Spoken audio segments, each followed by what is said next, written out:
नागपूर शहर हे शांत आणि सुसंस्कृत शहर म्हणून ओळखले जाते. इथे प्रत्येक जण आपापल्या कामात व्यस्त असतो, आपापल्या आयुष्यात रमलेला असतो. पण या शहराच्या गर्दीत एका अशा महिलेची कहाणी लपली होती जिने अनेक कुटुंबांमध्ये वादळं निर्माण केली होती. तिचं नाव होतं समीरा फातिमा. दिसायला सुंदर, बोलण्यात गोडवा आणि शिक्षिका म्हणून नोकरी करणारी. तिच्या या व्यक्तिमत्वामुळे कोणालाही वाटलं नव्हतं की या महिलेच्या गोष्टी इतक्या भयानक असतील. चला तर बघूयात सविस्तर घटना. गोष्ट सुरू होते गुलाम पठाण यांच्या घरातून. गुलाम पठाण एक 40चे गृहस्थ. त्यांचा स्वतःचा व्यवसाय होता. पत्नीच्या निधनानंतर ते एकाकी जीवन जगत होते. त्यांना एक सोबती हवी होती जी त्यांच्या आयुष्यात पुन्हा आनंद घेऊन येईल. या शोधात ते सोशल मीडियावर अनेक प्रोफाईल पाहत होते. एक दिवस त्यांना एक प्रोफाईल दिसले, समीरा फातिमा. तिचं प्रोफाईल खूप आकर्षक होतं. शिक्षिका आणि घटस्फोटित अशी माहिती तिने दिलेली होती. गुलाम पठाण यांनी तिला मेसेज केला.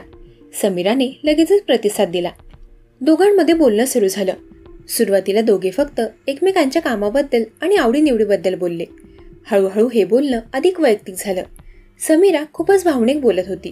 ती सांगायची की तिचा घटस्फोट झाल्यामुळे ती किती दुःखी आहे. तिला आयुष्यात फक्त एक चांगला माणूस हवा आहे जो तिला समजून घेईल आणि आधार देईल. गुलाम पठाण तिच्या बोलण्यावर पूर्णपणे विश्वास ठेवू लागले. तिला भेटल्यानंतर त्यांनी तिच्या साधेपणाचं कौतुक केलं. त्यांना वाटलं हीच ती व्यक्ती आहे जिची त्यांना गरज होती. समीराने हळूहळू त्यांना विश्वासात घेतले आणि लग्नाचा विषय काढला. ती म्हणाली, मला फक्त तुमचा आधार हवा आहे. मी तुमची दुसरी पत्नी म्हणून राहायला तयार आहे. बाकी मला तुमच्याकडून काहीही नको. गुलाम पठाण तिच्या साधेपणावर पूर्णपणे भाळले. त्यांनी लग्नाची तयारी केली आणि काही दिवसातच त्यांचा निकाह झाला. सुरुवातीचा महिना खूप चांगला गेला. गुलाम पठाण यांना वाटले की त्यांचं जीवन पुन्हा एकदा आनंदाने भरलं आहे. पण लग्नाला एक महिना झाल्यावर समीराचं वर्तन बदललं. ती अचानक चिडचिड करू लागली. लहान सहान गोष्टीवरून भांडणं करू लागली. ती गुलाम पठाण यांच्यावर खोटे आरोप लावायला लागली. ती म्हणाली, मी तुझ्यावर कोर्टात केस दाखल करेन. तू मला त्रास देतोस. गुलाम पठाण समीराच्या वागण्याने गोंधळून गेले.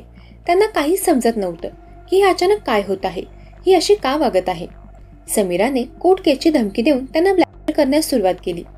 ती म्हणाली, जर तुला ही केस थांबवायची असेल तर मला मोठी रक्कम दे. समीराचं बोलणं ऐकून गुलाम पठाण घाबरले. समाजात बदनामी होईल म्हणून त्यांनी समीराला पैसे दिले. त्यांना वाटलं की आता हे प्रकरण इथेच संपलं. पण समीरा काही दिवसांनी परत पैसे मागू लागली. तिला पैसे द्यावे लागत असल्यामुळे गुलाम पठाण आर्थिक अडचणीत येऊ लागले. या प्रकारामुळे त्यांना संशय आला. त्यांनी समीराबद्दल चौकशी सुरू केली. चौकशी दरम्यान त्यांना धक्कादायक माहिती मिळाली. समीराने त्यांच्या आधीही अनेक पुरुषांशी अशाच प्रकारे लग्न केलं होतं आणि त्यांची फसवणूक केली होती. त्यांना कळाले की ती केवळ शिक्षिका नाही तर एक लुटेरी दुल्हन आहे. तिच्या आयुष्यात येणारे प्रत्येक पुरुष हे तिचे शिकारी होते. तिने फक्त गुलाम पठाण यांनाच नाही तर त्यांच्यासारख्या किमान 8 पुरुषांना फसवले होते.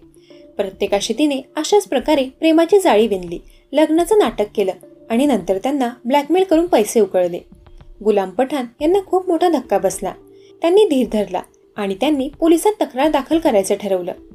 ते गिट्टी खदान पोलीस ठाण्यात गेले आणि त्यांनी समीरा विरोधात गुन्हा दाखल केला. पोलिसांनी चौकशी सुरू केली. पण तोपर्यंत समीरा नागपुरातून फरार झाली होती.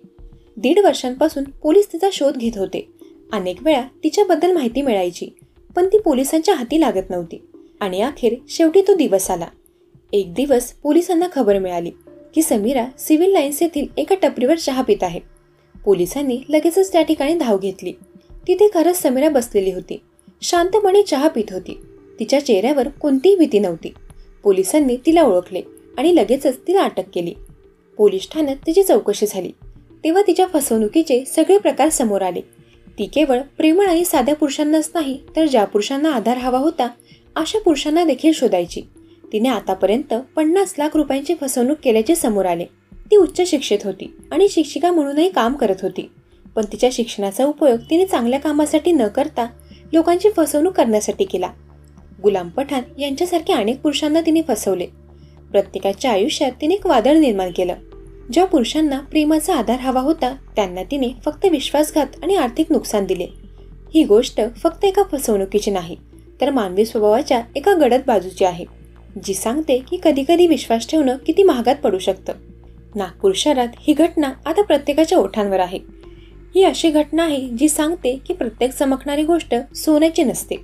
दरम्यान या घटनेवर तुमची काय प्रतिक्रिया आहे ते कमेंट करून नक्की सांगा. जर तुम्हाला अशा सत्यकथांमध्ये रस असेल तर क्राईम कोड मराठी या यूट्यूब चॅनलला जरूर सबस्क्राईब करा. तोपर्यंत सतर्क राहा, सावधान राहा. धन्यवाद.